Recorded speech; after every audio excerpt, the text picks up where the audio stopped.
ನಿಮ್ಮ ಗುರುಗಳ ಆದೇಶದಂತೆ ಇಲ್ಲಿ ಬಂದಿದ್ವಿ. ಹಾಂ ನಮಗೊಂದು ಸಂತಾನ ಬೇಕಾಗಿತ್ತು. ಹಾಂ ಇಲ್ಲಿ ಬಂದವ್ರನ್ನ ಸಂತಾನ ನಾವು ಅಂದ್ಕೊಂಡಿದ್ದೆಲ್ಲ ಆಯಿತು. ಹಾಂ ಖುಷಿಯಾಗಿದ್ದೀವಿ ಸರ್. ಹಾಂ ಈಗ ಸಂತಾನ ಪ್ರಾಪ್ತಿಯಾಗಿ ತಾವೀಗ ಬಂದಿದ್ದೀರಿ. ಹೌದು ಸರ್. ನಿಮ್ಮ ಗುರುಗಳು ಈ ಜಾಗಕ್ಕೆ ಕಳಿಸಿದ್ದಾರೆ ನಿಮ್ಮ ಊರಿಂದ. ಹೌದು. ಹಾಗೆ ನೀವು ಬೇರೆ ಮಂದಿಗಳೆಲ್ಲ ಬಂದಿದ್ದಾರೆ, ಅವರಿಗೆಲ್ಲ ಒಳ್ಳೆಯದಾಗಿದೆ. ಹೌದು. ಹಾಗೆ ಮತ್ತೆ ಇವತ್ತು ಈಗ ನೀವು ಬರುವಾಗ ನಿಮ್ಮ ಆತ್ಮೀಯರೊಬ್ಬರನ್ನು ಕರೆದುಕೊಂಡು ಬಂದಿದ್ದೀರಿ. ಹೌದು ಸರ್. ಈಗ ಆ ಗಿಡ ಹೊರಟು ಹೋಗಿದೆ, ಹಾಗೆ ಮತ್ತೆ ಈಗ ಹೊಸ ಗಿಡ ತಗೊಂಡು ಹೋಗಬೇಕು, ಜೊತೆಯಲ್ಲಿ ತುಪ್ಪ ದೀಪ ಹಚ್ಚಬೇಕಂತ ಬಂದಿದ್ದೀರಿ. ಹೌದು ಸರ್.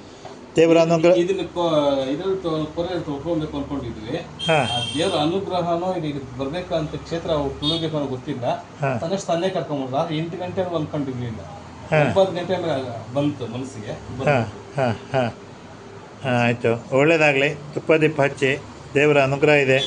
ಸಂಪೂರ್ಣವಾಗಿ ಯಶಸ್ವಿ ಜೀವನದೊಂದಿಗೆ ನೆಮ್ಮದಿಯ, ಸಂತೃಪ್ತಿಯ, ಸಮೃದ್ಧಿಯ, ಚೆನ್ನಾಗಿರತಕ್ಕಂಥ ಜೀವನ ಆಗಲಿ ಎಲ್ಲ ರೀತಿಯಲ್ಲೂ ಕೂಡ. ಹಾಗೆ ತಾವು ಒಬ್ಬ ಊರಿನಲ್ಲಿ ಕೊಡುಗೈದಾನಿಯಾಗಿದ್ದೀರಿ. ಸಂಪೂರ್ಣವಾಗಿ ನಿಮ್ಮ ಮನದಿಚ್ಛೆಗಳು ಈಡೇರ್ತಕ್ಕಂಥ ವ್ಯವಸ್ಥೆಗಳೊಂದಿಗೆ ಆಗಬೇಕಾದೆಲ್ಲ ಆಗಲಿ. ನಿಮ್ಮಿಂದ ಮತ್ತಷ್ಟು ಸೇವೆಗಳು ಮಂದಿಗೆ ಸಿಗಲಿ.